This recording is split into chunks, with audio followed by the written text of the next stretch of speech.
Walter Morello and the great Vinny Smile Chopra. Vinny, welcome back, brother. It's nice to see you not wearing a jacket today. Yes, it's so wonderful out here. It's so beautiful. Walter, I'm not great. I just want to say that I'm just a humble guy, came from India with, big dream and $7. And, life has been good, and I was bachelor then. Of course, I was an engineer, but then I came here for my MBA in marketing. And some of you who have followed me know that I sold books and encyclopedias door to door, changed engineer into a salesperson, sales consultant, and motivational speaker, and a fundraiser. And little did I know that my God was, I believe in God very much. Actually, my Hindu God is Hanumanji and Krishnji and all. But I respect every religion. And I sold Bibles, look at that, and which is, I respect, Quran and others, everything. So the key thing is, for us to always be thinking how we can pivot ourselves for more productive activities. And, the business has to change. We were just talking that, right? You know what I like about this principle, Vinny, is I wrote my book, what broke to $250,000, and on the bottom of it, this little red line here says the point is not to work, it's to generate income. And so this principle, Wealth Principle 32, is like really close to home. It was about 7 years ago that I just realized, like, oh my God, like I've been proud of all the hard work I've done, and that kept me broke. And it wasn't until I shifted into acquiring assets that made money, that kept going. And obviously I followed the multifamily path. That was what I started buying, and it worked. And I wrote this sentence down on my board. Like, I'm sure you're the same way. You got the whiteboard, so you like inspirational quotes. And it was so clear to me. The point is not to work, it's to generate income. And so you've kind of mastered that. And because we're talking about broke to $250,000, your book is coming out. I wrote that book. $250,000 to me was a lot. And I know you as an investor, like a capital raiser on the capital raising side of what you do, you won't even talk to somebody for less than $250,000. The minimum entry point for your investments is that $250,000 mark. They have to be accredited investors. And now you got your $100 million funds, which I know you just did a tour. You raised commitments for $400 million. I know you're still raising for your next projects. And so for the person who's listening right now, how does a person come from $7 from India, another country, like not from America, not speaking great English, although your English is amazing now, not having great taste, although you have the sunglasses now, like you picked all this stuff up along the way, didn't have a wife when you got here, right? So everybody says your spouse is what makes you successful. You didn't have the wife yet. Like you came to this country and you hustled books that were not in line with your religion. So you did all these uncomfortable things. And a lot of that was work. Where did you realize that you were just putting out more effort and more effort and more effort and just getting diminished returns? What point was it? Because it was probably long before multifamily. Is that like a good guess? Totally. You're so right, Walter. I mean, in life for everybody, not just me alone, everybody goes through ups and downs. And not all the times you make decisions are the right decisions for you. But the beauty of the entrepreneurs, serial entrepreneurs like you and I and others, is that we never give up. We never stay on the floor. You get up, and you get up again. And, as the life treats you, business treats you, you figure out ways to do the right things. That's the word, right things, for everybody connected to you. It could be your employees. It could be your vendors. It could be your brokers. It could be investors, valued investors, I call them. Always. I've never say you're my investor friend. I say you're my very valuable investor friend. We send gifts and all that. I mentioned it before. We spend 12 to 15,000 every year in end of November around Thanksgiving, because we want to thank them. We want to thank the great investors of ours who only my wife and my daughter knows who they are. We don't bother them at all. And somebody asked me, could you give us the list of your investors? We're going to do this email blast for my funds. I said, no, I don't give to anybody. We're going to be sending it ourselves. Anyway, the key thing is, I love that. I love that. Yeah, I know you want to go back to the yeah, fact. All right, but yeah, I I want want to to say that go I to love that. how you Uh, treat your investors, and they are your highly valued investors. I wrote a little note to call my investors highly valued, highly greatly valued. appreciated. Yeah. They are. Because see, I always have said that also in my recordings. Never look at a client or an investor as 100,000 investor. Right. Multiply by 20. I always have said that 20x, because they will have a circle of friends. If you please that $100,000 investor and they're happy with you and you're giving them good returns, they will tell their friends. They want to boast about you. They want to talk to their family, their children, their boss. I've had so many calls from so many different, all these people within the line. They say, Vinny, so and so told me about you, and we want to invest 100, 200, 500, like that. Our first investors have put in as much as $5 million. Wait a minute. If I did not treat them right, they wouldn't be giving me 4 million, 5 million, and making a kind of like, multiplying myself is the easy way to say that. They sell. And if a recommendation or referral comes and then you meet with them, it's a warm, very warm. They've already made a decision to invest with you. Then it's the job of you to show them what the current opportunity is and get to know them, and do the SEC rules of B, meet with them, find out their goals, aspirations, meet again, all that kind of stuff. That's like a capital raising course right there. So, so if you're getting value, drop yes in the chat. Type yes so that Vinny knows that you're getting some value from this. So going back to the original question, because I know you couldn't have always been this wealthy. You couldn't have always been this positive. You couldn't have always been this clear on what the right thing, because you do a lot of coaching with me even before this podcast. Before we jump on, you're like, hey, this is what you got to cut this person, or you gotta have this conversation, keep an eye on this. Like, you at some point didn't have any employees, you didn't have any assets. What was the thing? Like, what was that moment where you realized that your effort, your grinding, all that work was just not producing beyond you, like diminished returns? You were getting less and less from the amount of time you're putting in. Totally, brother. I think 16 or 18 years back, when we tried to shift, my wife and I. Hold on. So you're 70 right now. You're going to be 71 in August. Yes. And you're going to tell me that you went over 50 years of your life thinking that your effort was good enough, that your efforts were really, and then in your 50s, you woke up to this. Yes. 56, brother.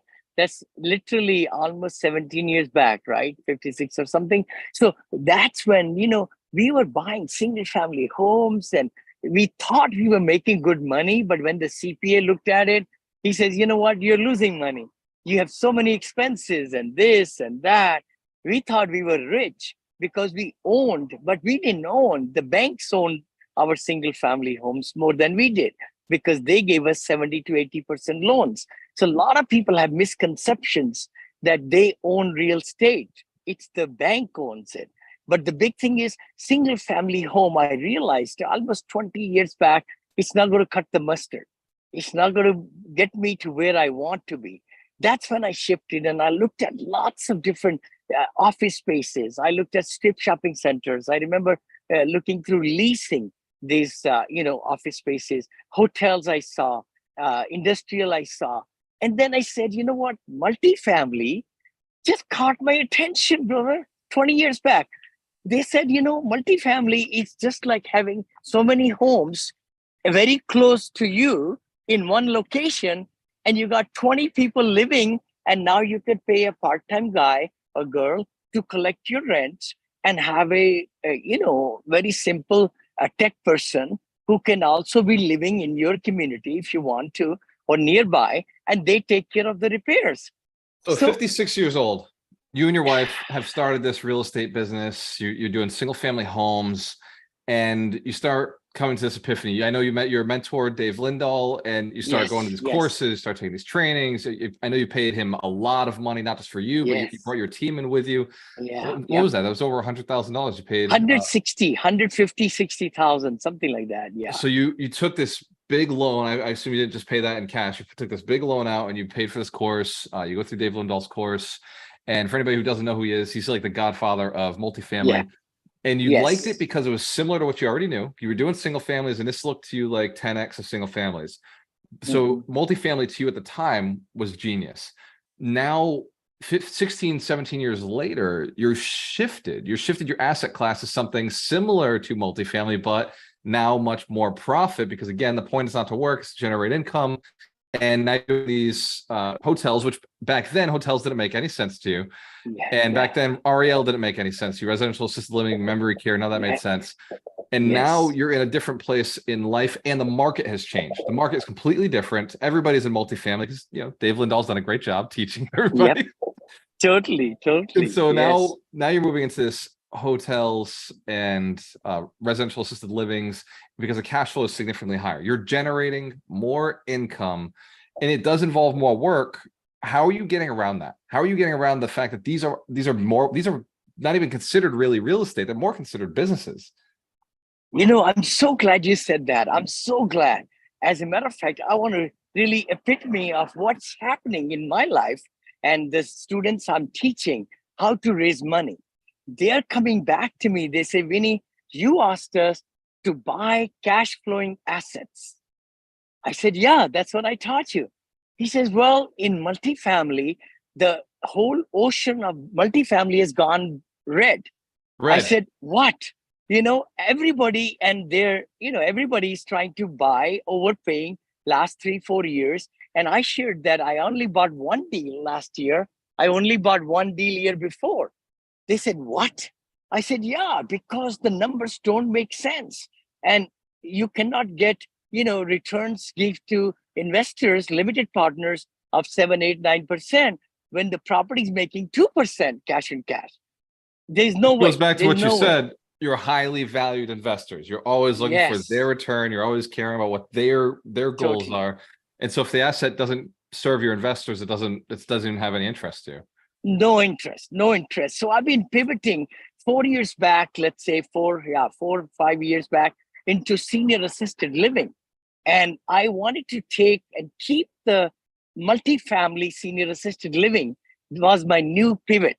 That Vinny's going to get bigger and bigger. And that's why I started building 74 units, 88 units, ground up constructions, things like that, right? And 94 units and so on. But the big thing is that you are able to multiply, and senior assisted living and residential senior, both are in the same category. One is at a lower level of 10 rooms and guests in the house to 16 guests. Some states allow more than others. Some have only 8 only.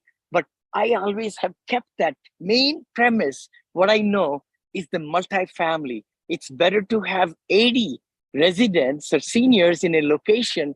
I can give them better amenities, the movie theater, the spas, the salons, the putting greens, the swimming pool, dining, very good dining, restaurant style, exercise rooms, billiard rooms, libraries, all those things, right? In fact, if you want to see one of Vinny's properties, you got to go back 2 weeks ago, or it was 2 episodes ago. Vinny was actually in town in Florida, and he was touring one of his 85 unit properties, 3 terraces, courtyards, just gorgeous property. And he toured us. So you go back and watch that one. It's really, really inspirational. My team, I sent them to watch it. I said, look, this is what I see the future as. We're not there yet. We have no clue how to do it, but Vinny is moving in this direction. I think that's a great goal for any investor who has the heart and desire to serve seniors, like you kind of showing us the way. Before we jump off, Vinny, because I know you got a book coming out. So I know you've gone back and you've reviewed one of the books that you did a while back, Positivity Brings Profitability. You've added, I think, 80 something chapters. Yes, sir. Yes, sir. Which goes to the benefit of having a great wife who says, look, you can do better. I know. I love Kanchan, my partner for 43 years plus. And she says, well, I liked your first book, but the second book is not that good. So I just went back to it. Then I just revised it, and now it's going to be a second edition. I just hired a publisher, very, very great one, great person. And I want to thank Kim Lisa Taylor a great, great friend of mine, and she has been my SEC attorney she did 26 offerings for me when I started in this business with zero, ground zero. So she's actually reading that book. She wanted to learn more about senior living, and she's editing it for me and adding things. And she just shared 2 chapters of her book, which is an Amazon top seller, How to Raise Money Legally. And she says, Vinny, you could take my 2 chapters and improvise and put them into yours. This is so wonderful. A lot of people won't do that. No. No, Walter. It's the heart. It's what really boils down to is if you have right connections, right people in your life, they will come. They will come and change your life for the better. You got to let them. You got to let them give more and more and more and more and more. She's even making a small book of my interview with her. She says, Vinny, you added so much value. And the publishers told me same thing too this week. He says, Vinny, we are publishing that book on Amazon. Your interview with Kim Lisa Taylor, and there'll be many books coming out under her with the top, operators and things like that. I was very humbled. I mean, I don't know what I said. I like to read it and see, but let me see. So I have her book right here. Yeah, she's amazing, amazing. Yeah, here we Please go. do go to I got them all together actually. So she wrote this one. You wrote, right. well, obviously this one you just revised, but this one. Yes. So having chapters from both of these is so cool because these are both foundation capital. And before I knew Kim Lisa Taylor and before I knew you, Vinny, I had these books. I was oh my gosh! Before I met you guys, so it's so cool. That's so cool, brother. Hang out with so my heroes cool. and see you guys collaborating with each other. So before we log off, Vinny, this is a really important topic for people who are really working hard, and for you who's like grinding out there, who's hustling, who's thinking you got to work harder to get out of the game. There are cases, there are instances like Vinny did, go door to door selling encyclopedias and Bibles. And he did that when he had no other option. He was living with his uncle and he had to pay the bills. He had to, contribute to the family on some level. But as he got wiser, and unfortunately, some of, Vinny, your age, right? Vinny, 56 years old, right? When he was 56 years old, some of you are at that same point where it's just like you just haven't caught on, and maybe you got money in your 401ks, maybe you got money in the bank, maybe you got money in assets, and maybe it's time to do that HELOC and put that money to work for you. I know that we can actually talk about your deals, but I know we're running out of time. So what's the easiest way if somebody wanted to get passive income in these spaces that they're not comfortable with, like where you've already figured out all the work and you've got the teams running? If someone wanted to learn about RELs and how to passively invest instead of actively investing, what's the easiest way to go? Is that vinnychopra.com or? Yeah, vinnychopra.com. And it says that you could be, investor in my club, the future current offerings and others. It's for accredited investors only, the ones I'm doing right now, $200 million funds, which is 506C and, Regulation D. So that we can advertise. A lot of ads are coming out from my teams and all. But for learning, the best place is Brother Walter. He and I put together this beautiful course right there in Alchemist Nation, Syndication Academy. We could even give it a new name. The ideas in that academy with video lectures and attachments, my blueprints, everything we give for a very reasonable cost. Please reach out to Walter, and he's introducing it, including in the new course that will be, sharing in the Alchemist Nation, 100 Millionaire Summit coming up in 2023. November, That's right. Yeah. Stephen Beaver's been working on it. He's been working with you $7.07. He's working on that course, tying it all in. So for everybody who's listening, this is really not a sales pitch. Like the idea is just to tell you that information is out there. We've got free course on Alchemist Nation where Vinny donated a lot of free stuff. It's just if you want his PowerPoint, how to present, if you want a spreadsheet to underwrite, if you want access to all of his capital raising strategies, that's where that course really is. Over 100 videos.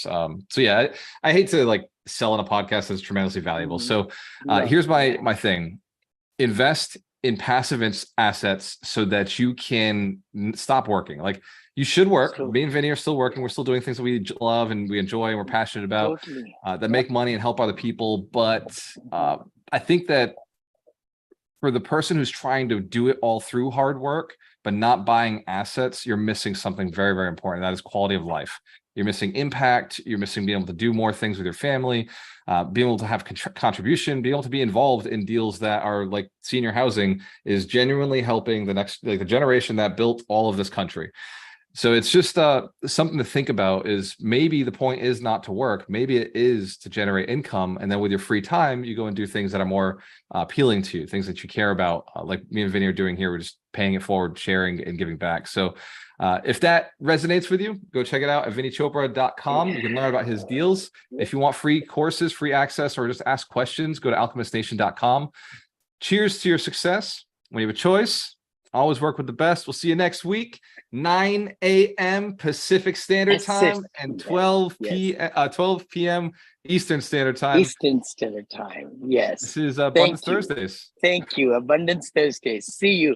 Walter, you're amazing, brother. I want to really give thanks to you and your audiences, because I think we are here to spread the word and make people really, enjoy life. I think that's the thing. Happiness comes whether you have little money or no money or whatever. But the big thing is contributing to the rest of the people around us. That's what it makes us very, very strong people, because if we give unselfishly, we'll get back so much, many, many folds.